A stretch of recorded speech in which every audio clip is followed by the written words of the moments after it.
The sky above Kelmar 7 burned red as another shield generator exploded. Lucas Brady watched the flames from the command center window and felt his hope dying with it. 32 days. That was how long they had been under attack. 32 days of waiting, praying, and dying slowly. He turned back to the screens showing the enemy ships in orbit. The Vrax armada hung above their small colony like vultures waiting for a meal. Each day they came closer. Each day the shields grew weaker. Each day more people asked the same question: when will help arrive? Lucas had no answer for them anymore. He had stopped lying 3 days ago when the food supplies ran low. He had stopped pretending 2 days ago when the last communication satellite went dark. Now he just stood and watched, waiting for the end.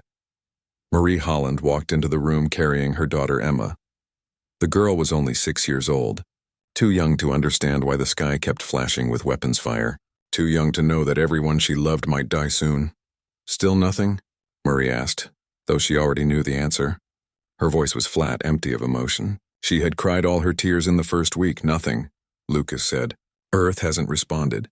The nearest colonies haven't responded. We're alone. Marie sat down heavily in a chair, still holding Emma close. We should never have come here. We should have stayed in the core worlds where it was safe. Lucas wanted to argue, but he couldn't. She was right. Kelmar 7 was far from everything.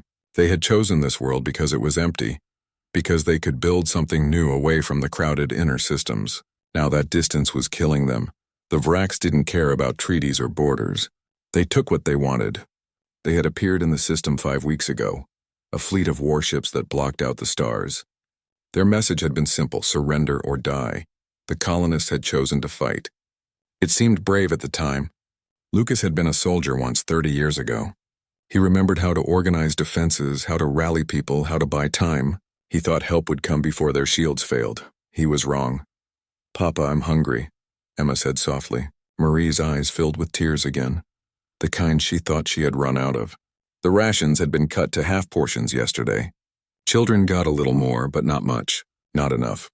Peter Grant suddenly jumped up from his sensor station, his eyes wide. Sir, I'm getting new readings. Lucas rushed over, his heart pounding. The Vrax? No, Peter said, his fingers flying across the controls. Something else. Multiple contacts entering the system. They're moving fast. Really fast. Everyone in the command center crowded around the displays. New signals appeared on the screen, dozens of them, burning toward Kelmar 7 at speeds that seemed impossible. Can you identify them? Lucas asked, afraid to hope. Peter worked frantically, trying to pull up any information. The sensors were damaged, barely working. But then something came through. A signal, a transmission, and a voice speaking a language Lucas had almost forgotten he loved. Kelmar 7, this is the UES Valiant. We received your distress call. We're coming in hot. Hold on down there. The command center erupted in shouts and tears. People hugged each other. Some fell to their knees.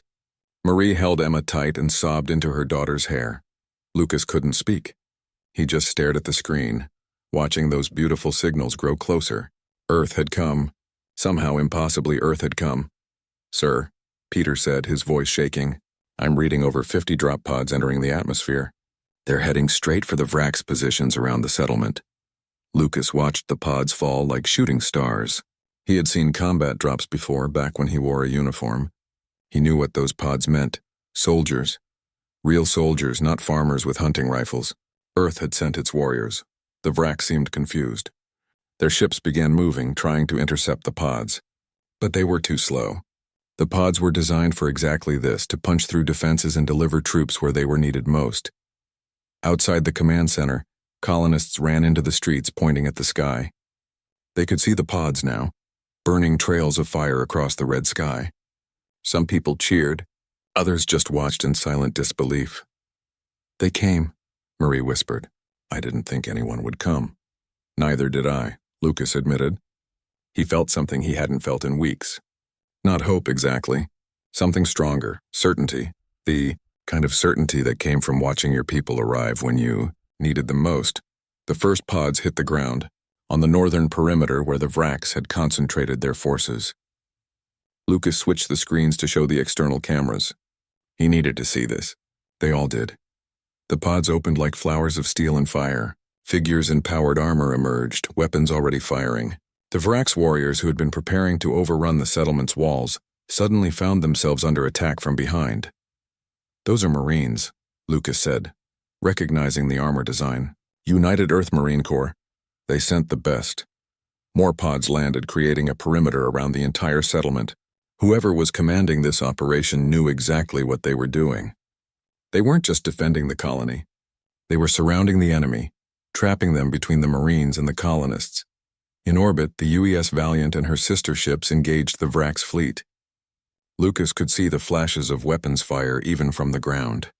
The space battle lit up the darkness like a storm of lightning. "All colonists, this is Captain Amy Rodriguez of the UEMC. A new voice came through the speakers. We're on the ground and engaging hostiles. Stay in your shelters. We'll have this cleaned up soon." Lucas almost laughed. Cleaned up. Like the Vrax were just a mess to be tidied away. But he could hear the confidence in her voice. This wasn't false bravado. This was the voice of someone who knew they would win. "Peter, can we communicate with them?" Lucas asked. "Yes, sir. Channels are open." Lucas took a deep breath. "Captain Rodriguez, this is Governor Lucas Brady. Welcome to Kelmar 7. We're glad you're here." There was a pause, then Rodriguez replied. "Governor, we're glad we got here in time. Sorry it took so long. We came as fast as we could." "You came," Lucas said simply. "That's what matters." Outside, the sound of gunfire filled the air. But for the first time in 32 days, it wasn't the sound of desperation. It was the sound of a real fight. A fair fight. A fight they could win. Emma tugged on her mother's sleeve. "Mama, who are those people?" Marie smiled through her tears. "Those are the people from Earth, baby. They came to help us. They came to save us. But Earth is so far away," Emma said, confused. "Why would they come all this way?" Lucas knelt down beside the little girl. "Because that's what we do, Emma. When one of us calls for help, the rest of us answer. No matter how far, no matter how hard, we answer." The little girl seemed to think about this, then nodded seriously. "That's good. I like that. So do I," Lucas said, standing up. He looked at the screen showing the battle outside. The Marines were pushing the Vrax back step by step. The enemy that had seemed unstoppable was breaking apart. Lucas had thought no one would come. He had been so sure they were forgotten, abandoned, left to die in the dark. But he was wrong. Earth remembered.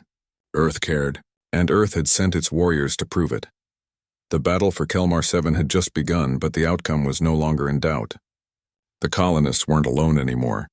Help had arrived, falling from the sky like angels of war. And the Vrax were about to learn a hard lesson about what happened when you threatened humanity's children. The morning after the battle, Lucas Brady walked through his settlement and tried to count the cost. Buildings were damaged but could be repaired. Crops were burned but could be replanted. Equipment was broken but could be fixed. Everything could be rebuilt except the lives that were lost. 16 colonists had died in the siege. Their names were written on a wall in the town hall, a temporary memorial until something better could be built.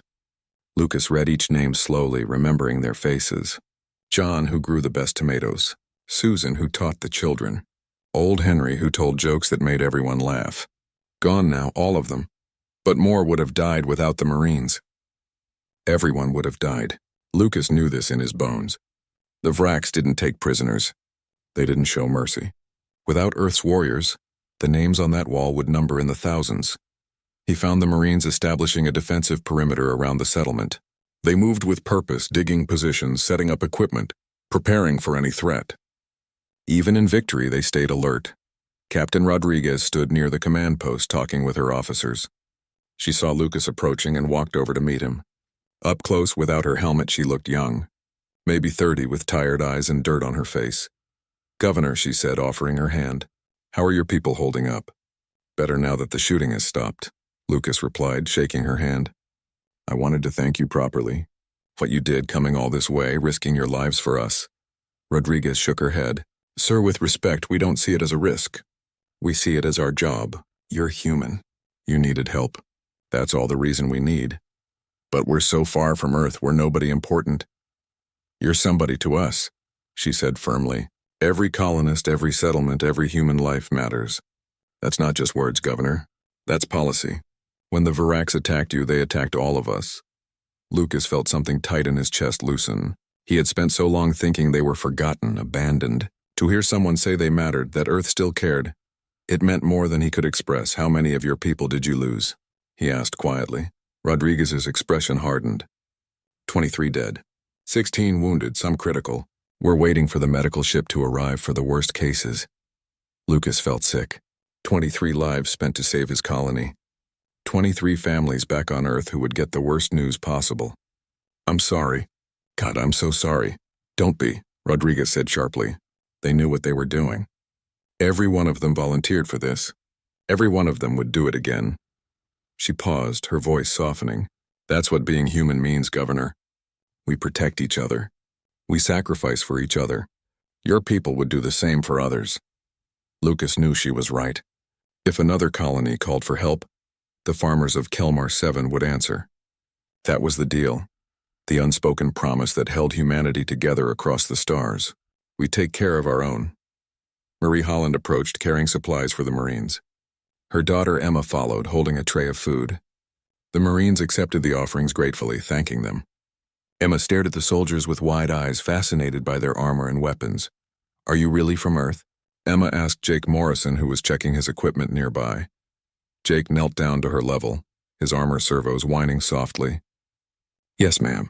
Born and raised in Colorado. That's so far away, Emma said. My teacher showed us on a map.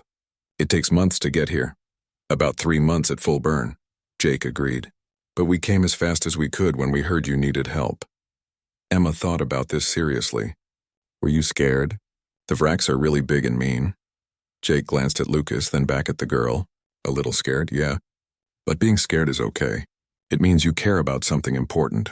I was more scared of being late, of not getting here in time. But you did get here, Emma said. You saved us. That's the job, kid. Somebody calls for help, we answer. Emma suddenly hugged him, wrapping her small arms around his armored leg. Jake looked surprised, then gently patted her head with his massive gauntleted hand. Marie smiled through tears, pulling her daughter back. Sorry, Marie said. She's been wanting to thank all of you.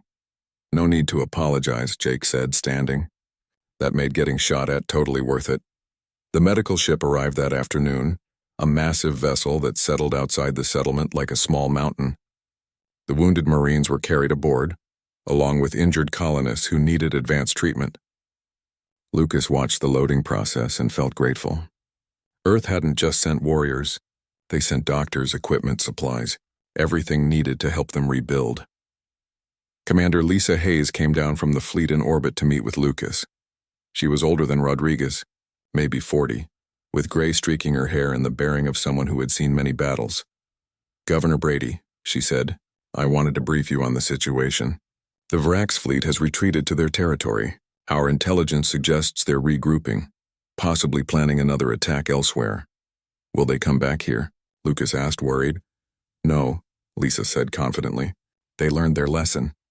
They hit what they thought was a weak target and ran into our full response. Word will spread through the outer rim. The Vraks won't make this mistake again. What about other colonies? Other settlements that might be threatened? We're establishing patrol routes throughout this sector. Regular sweeps, rapid response teams ready to deploy. What happened here won't happen again. Not on our watch. Lucas felt relief wash over him. They weren't just saving Kelmar 7, they were protecting everyone. What do we owe you? The cost of the operation, the ships, the soldiers. Lisa looked at him with something like amusement. Governor, you don't owe us anything. This is what we do. Earth taxes help pay for the fleet. The colonies contribute resources. It's all part of the same system. We protect you, you help keep humanity growing. That's the deal. Still feels like we should do something. You can, Lisa said. Rebuild. Thrive. Show the galaxy that humanity doesn't break. That's the best thanks you can give us. That evening, the colonists organized a gathering in the town square.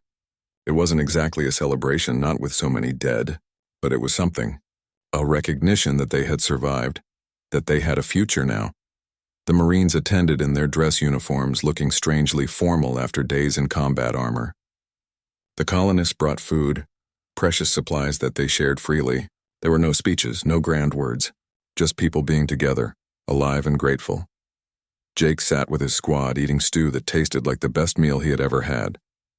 Around him, colonists and Marines mixed together, sharing stories. Lopez was showing a group of kids how her rifle worked, the weapon empty and safe. Patterson was helping an old farmer fix a generator. Chen was teaching some teenagers basic self-defense moves.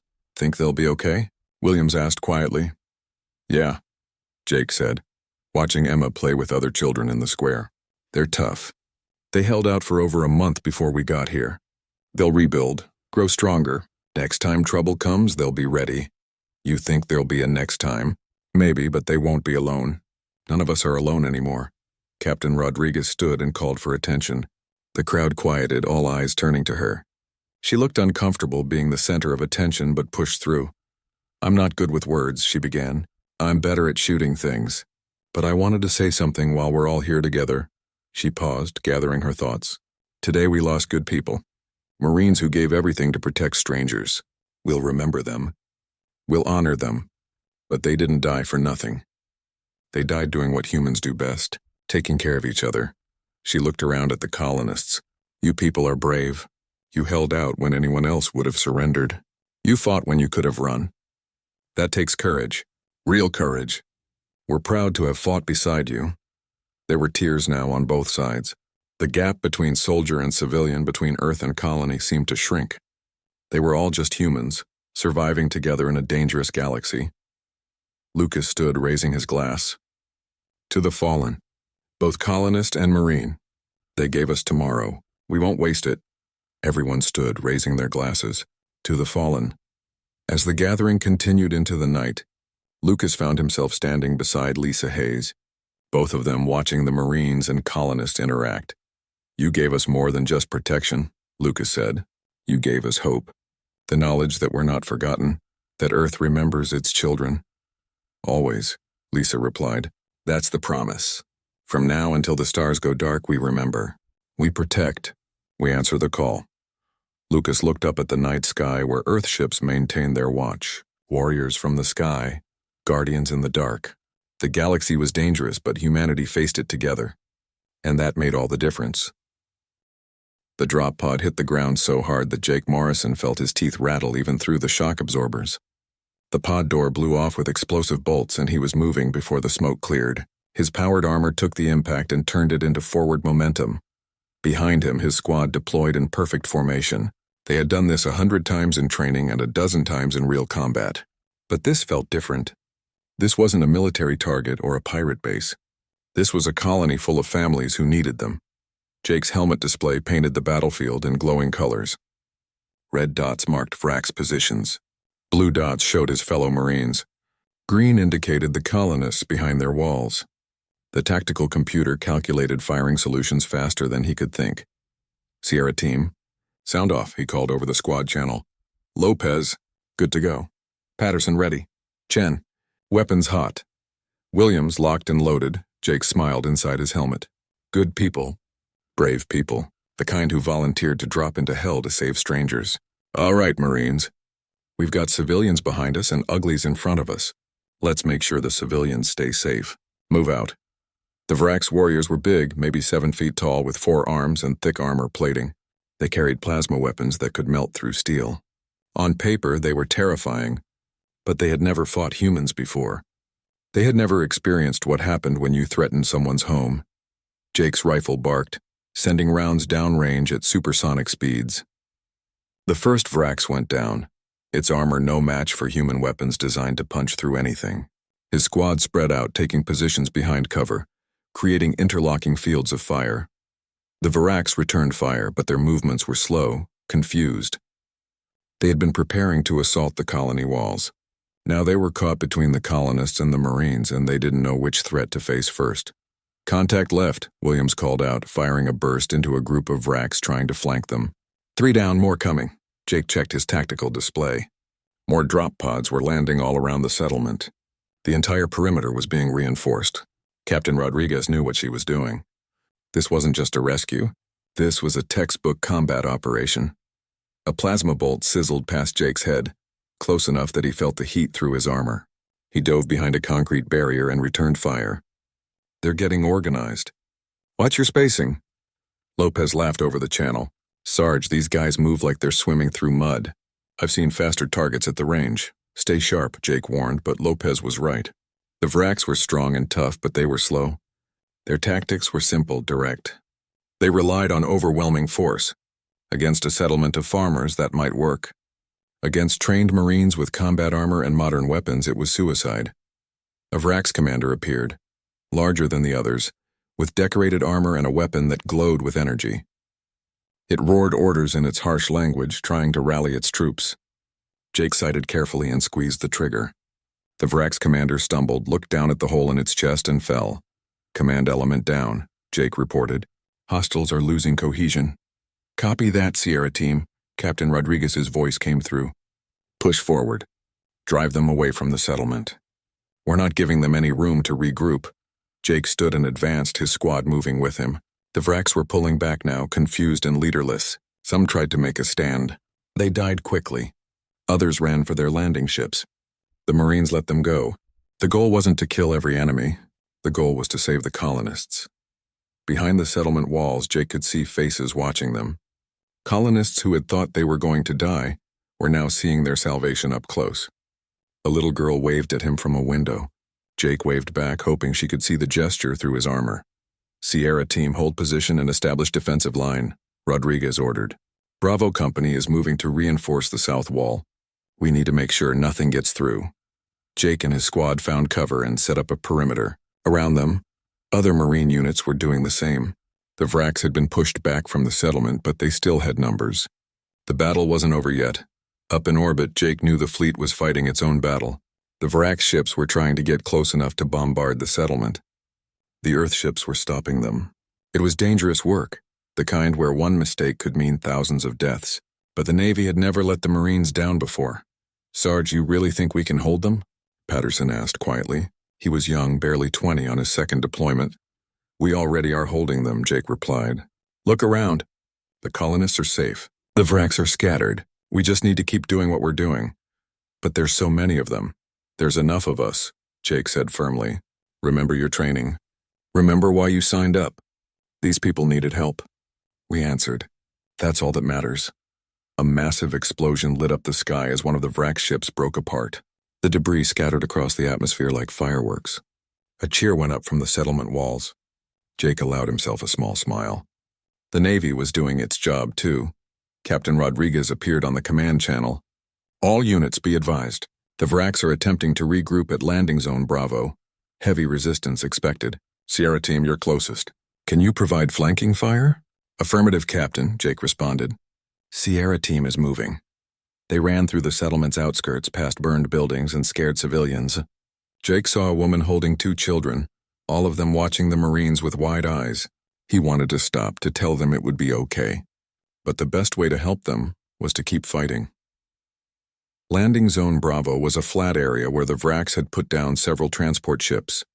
Enemy warriors were gathering there, trying to organize a counterattack. Jake counted at least 50, maybe more. His squad was only 5 people. Sierra team in position, he reported. We have eyes on approximately 50 hostiles. Requesting backup. Negative, Sierra team, Rodriguez said. All other units are engaged. Can you slow them down? Jake looked at his squad. 5 Marines against 50 aliens. The odds were terrible. Everyone knew it. But nobody suggested retreating. Copy that, Captain. We'll slow them down. He checked his ammunition. Still good. The armor's power cells were at 70%. Enough for a fight. He looked at his team. They were ready, weapons up, waiting for his order. Listen up. We're not trying to win. We're trying to buy time. Hit them hard, make them think twice, then fall back to position, Charlie. Clear? Clear, Sarge. On my mark. 3, 2, 1, mark. They opened fire together. The Vrax formation exploded in chaos as rounds tore through their ranks. Jake's rifle ran hot as he poured fire into the enemy. Beside him, Lopez worked her machine gun like a deadly instrument, walking rounds across the landing zone. The Vrax turned to face this new threat. Some fell. Others charged forward, roaring in rage. Jake kept firing, controlled bursts, picking targets. The key was to make noise, to make them think they faced more than 5 soldiers. Falling back, Jake ordered. They moved in pairs, one covering while the other retreated. The Vrax followed, angry and determined, but they were moving away from the settlement, away from the civilians. That was what mattered. Sierra team, this is Bravo Company, a new voice called. We're on your 6. Keep pushing them toward us, Jake almost laughed in relief. The cavalry was coming. Copy that, Bravo, pushing them your way. The trap closed. Sierra team drove the Vrax forward while Bravo Company waited in ambush. When the enemy walked into the kill zone, the Marines opened up from 3 sides. The Vrax never had a chance. It was over in minutes. The landing zone was secured. The Vrax were broken, their forces scattered across the countryside. Above, the last enemy ship in orbit was retreating, running from the Earth fleet with its tail between its legs. Jake sat down heavily on a piece of rubble, suddenly exhausted. His armor's medical system reported elevated heart rate and adrenaline levels. No kidding. Captain Rodriguez walked up, her armor scored by plasma fire but intact. She looked at the bodies around the landing zone and nodded. "Good work, Sergeant. You bought us the time we needed." "Just doing the job, Captain. The colonists want to thank us," she said. "Governor is organizing something. You and your squad should come." Jake looked back at the settlement. Smoke rose from damaged buildings, but the lights were on. People were moving in the streets, alive, safe because of them. "Yeah," he said. "We'll be there." As the sun began to rise on Kelmar 7, the battle was ending. The Vrax were defeated, their army destroyed, their fleet retreating. The colonists who thought no one would come were walking among their saviors, touching the armor, shaking hands, crying with joy. Jake watched a little girl give Lopez a flower. The tough Marine took it carefully like it was made of glass. Yeah, this was why they did it. This made it all worthwhile. Danny Wright sat in his wheelchair and stared at his legs. They looked normal enough just lying there under the blanket. But they wouldn't move anymore. The doctor said the damage to his spine was too severe. Even with all their advanced medicine, some injuries couldn't be fixed completely. He was 19 years old and would never walk again. 3 days ago, he had been running through combat zones, dodging plasma fire, carrying wounded colonists to safety. Now he couldn't even stand up without help. The other wounded Marines filled the medical bay. Some were recovering well, their injuries healing with time and treatment. Others, like Danny, would carry their scars forever. He looked around at his brothers and sisters in arms and felt a strange mix of sadness and pride. Nina Hayes sat on a bed nearby, her right arm wrapped in a regeneration sleeve. She caught Danny looking and gave him a tired smile. "How you holding up?" "Been better," Danny admitted. "You? I'll get my arm back. They say 6 months of treatment, but it'll work again." She paused. "I'm sorry about your legs, Danny." "Don't be. I knew the risks when I signed up." He meant it too. Every Marine understood that combat could change you forever. The question wasn't whether you might get hurt. The question was whether you would do it anyway when people needed help. A group of colonists came through the medical bay bringing flowers and small gifts. They did this every day, visiting the wounded Marines, thanking them over and over. An older woman approached Danny with a plate of cookies. "For you, young man," she said, her eyes wet with tears. "You saved my grandson. He was in the school when the Vrax tried to breach the wall. You and your squad held them off." Danny took the cookies, not knowing what to say. He remembered that fight, remembered putting himself between the enemy and a building full of kids. It had seemed like the obvious choice at the time. "The only choice, just doing my job, ma'am." "You did more than that," she said firmly. "You gave up your legs so my grandson could live. How do I ever thank you for that?" Danny looked at her, this grandmother with kind eyes and a heart full of gratitude. "You just did, ma'am. That's enough." After she left, Nina wheeled her chair over next to his. They sat together in silence for a while, watching the other wounded Marines receive visitors. "Do you regret it?" Nina asked quietly. "What we did here?" Danny thought about it honestly. Did he regret losing his legs? Yes. Would he change what happened? No, those were 2 different questions with 2 different answers. "I regret getting hurt," he said slowly. "But I don't regret coming here. I don't regret standing between those kids and the Vrax. If I had to do it again, knowing I'd end up in this chair, I'd still do it." Nina nodded. "Yeah, me too." Lieutenant Kevin Ross walked through the medical bay, checking on his people. He stopped at Danny's wheelchair, his expression tight with guilt. Kevin had been the squad leader. He blamed himself for every wounded soldier under his command. "How are you doing, Private?" Kevin asked formally. "Good enough, sir. The docs say I'll be ready for transfer to a long-term facility in a week." Kevin looked like he wanted to say something, struggled with it, then pushed ahead. "Danny, I'm sorry. If I had positioned the squad differently, if I had called for backup sooner, maybe you wouldn't be in that chair." Danny shook his head firmly. "Sir, respectfully, that's garbage. You made the right calls. We all knew what we were getting into. I made my choice. I don't blame you. Nobody does. He's right, Lieutenant, Nina added. We're Marines. This is what we signed up for. You didn't fail us. We succeeded. Look around. The colonists are alive. The mission succeeded. Some of us got hurt, but we won. Kevin seemed to struggle with this, but finally nodded. You're good people. Both of you. The best. He moved on to check other wounded soldiers, carrying his guilt with him like a weight. That afternoon, Captain Rodriguez came through with news. She gathered all the wounded who could move into the common area of the medical bay. Her face was serious, but there was something else there too. Pride. I wanted to tell you all something, she began. The Fleet Command has been reviewing the battle reports. Your actions here, all of you, are being recognized at the highest levels. Medals are coming, citations, official commendations. Some of the Marines shifted uncomfortably. They didn't fight for medals. But Rodriguez held up her hand. I know you don't care about the hardware, but the galaxy needs to know what happened here. They need to know that when humans are threatened, other humans answer, that we don't abandon our own. You proved that. Every one of you. She walked over to Danny. Private Wright, you personally saved 42 civilians during the battle. 42 people are alive because you stood your ground. That matters. It will always matter. Danny felt his throat tighten. 42 people. He had been so focused on losing his legs that he hadn't thought about what he had gained. 42 lives. 42 families still together. That was worth a wheelchair. Thank you, Captain, he managed to say. After Rodriguez left, the wounded Marines sat together talking quietly. They shared stories about the battle, about the colonists they had met, about why they joined up in the first place. Each had their own reasons, but they all came down to the same thing. Someone had to stand between the innocent and the dangerous. They chose to be that someone. Emma, the little girl who had hugged Jake Morrison, came through with her mother. She was carrying drawings, pictures she had made for the wounded Marines. She gave one to Danny. It showed a Marine in armor with a little girl holding his hand. Above them, she had drawn a sun and written in careful letters, "Thank you for saving us." Danny looked at that drawing and felt something break inside him. He had lost his legs, but look what he got in return.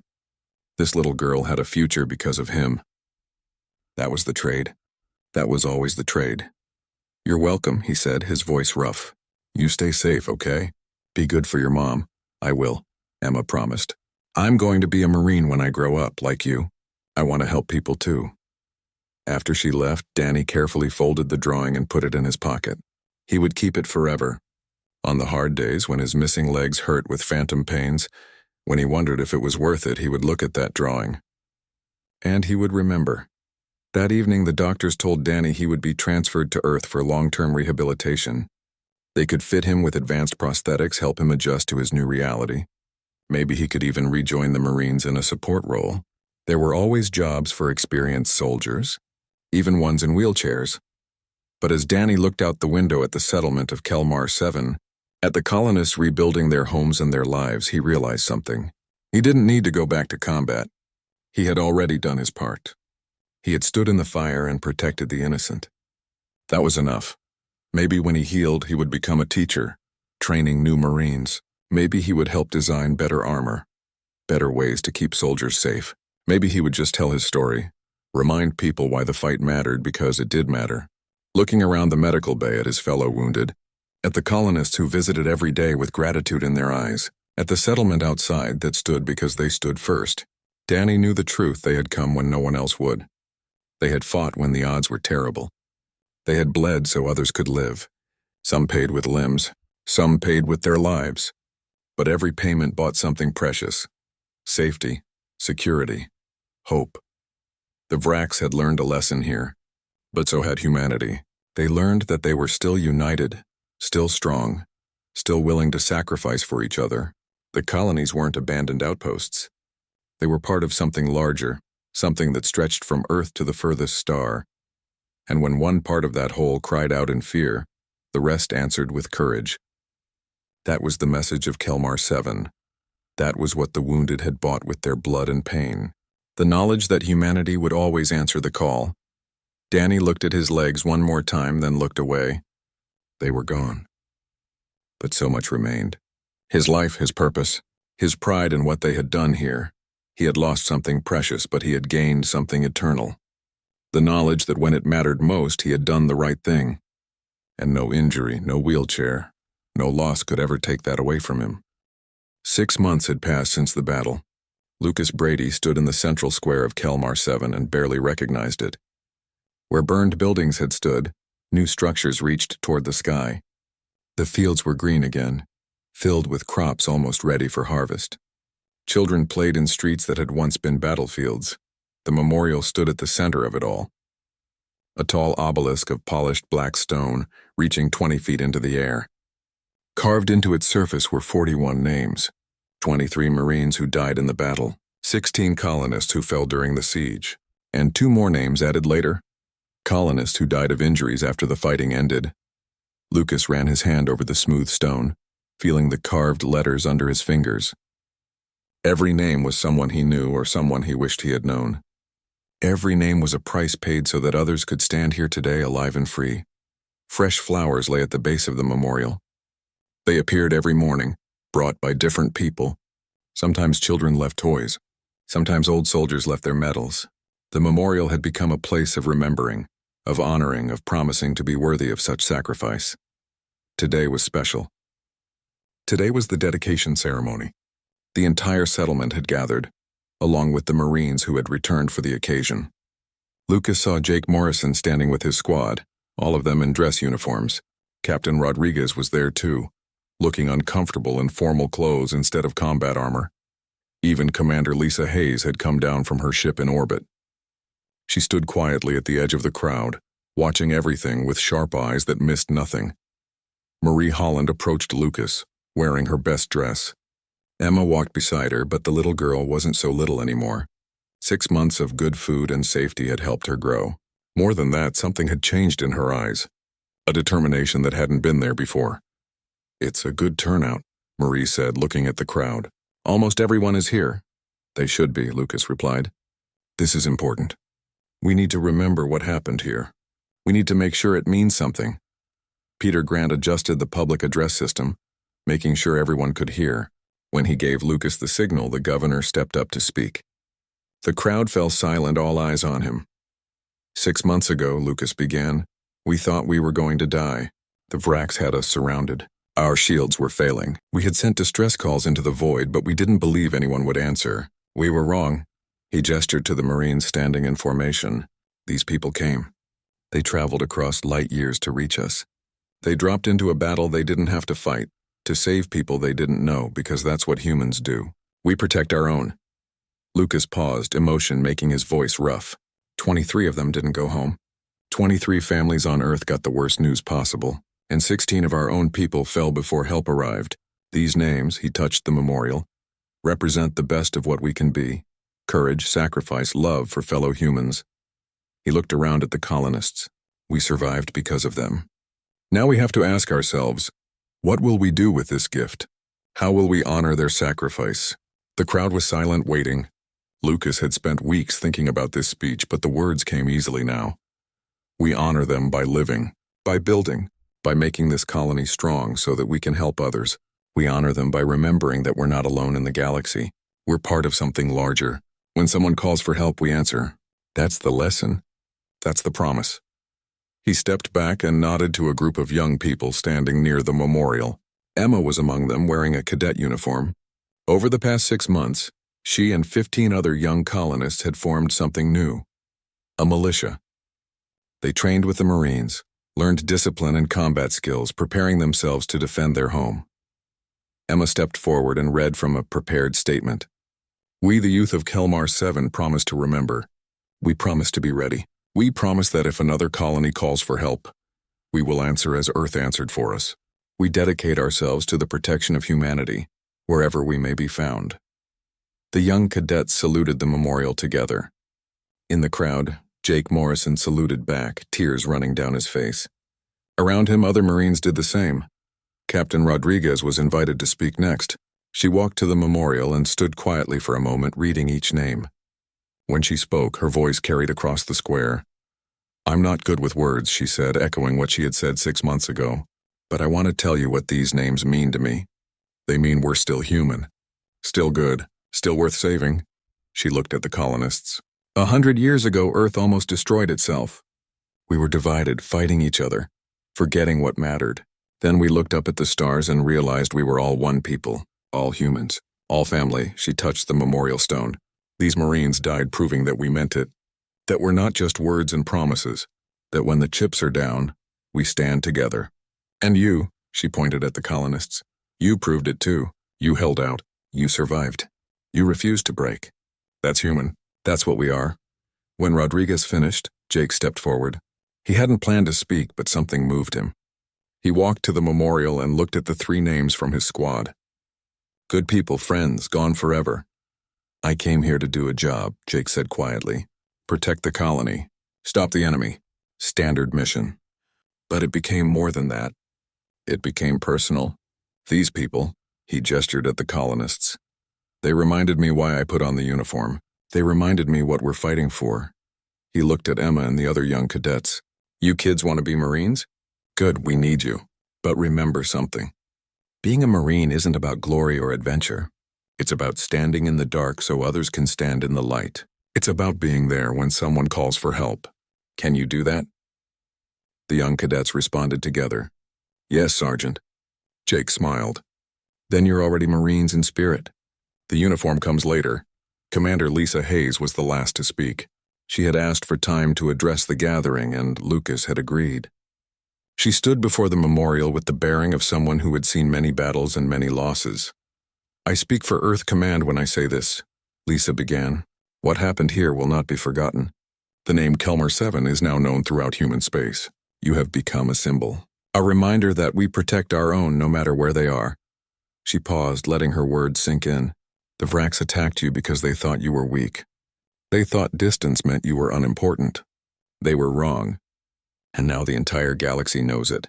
Lisa gestured to the sky where her ships maintain their watch. We have established a permanent patrol in this sector. Regular sweeps, rapid response teams, communication relays. What happened here will not happen again, not here, not anywhere. She looked at the memorial. These people died for something real. They died proving that humanity stands united, that we're more than just scattered colonies trying to survive. We're one people, one family, stretching from Earth to the stars. The ceremony continued with individual remembrances. Family members spoke about lost loved ones. Marines told stories about fallen comrades. Colonists shared memories of the siege and the battle. Each story added another layer of meaning to the memorial, another reason to remember. As the sun began to set, the crowd slowly dispersed. But many remained standing near the memorial talking quietly. Jake found himself surrounded by young colonists asking about military service, about training, about what it meant to be a Marine. He answered their questions patiently, seeing himself in their eager faces. He had been like them once, young and determined, wanting to make a difference. Some of them would join up. Some would change their minds. But all of them would remember this day, this memorial, these names. Emma approached Jake with her mother. The girl stood straighter now, more confident. Sergeant Morrison, I want to ask you something. Sure, kid. What is it? When I'm old enough to join the Marines, will you write me a recommendation? Jake looked at Marie, who nodded slightly. He looked back at Emma and saw the determination in her eyes. This wasn't a child's fantasy. This was a young woman who had seen war and decided she wanted to stand against it. Emma, if you're serious about this, if you train hard and stay determined, then yes, I'll write you the best recommendation you've ever seen. But you have to promise me something. What? Remember why you're doing it. Not for glory, not for revenge, but to protect people who can't protect themselves.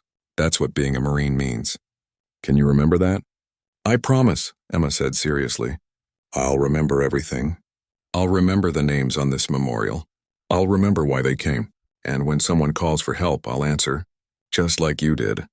Jake held out his hand and Emma shook it firmly. He saw her future in that handshake. A good Marine. A protector. Someone who would carry the torch forward. As night fell over Kelmar 7, lights came on around the memorial. The black stone glowed softly, the names visible even in darkness. Lucas had insisted on this. The memorial should always be visible, always be remembered. He stood alone now, most of the crowd having gone home. He read each name again, committing them to memory. These 41 people had paid for the future of Kelmar 7. Every child born here, every crop harvested, every building raised, all of it was possible because of them.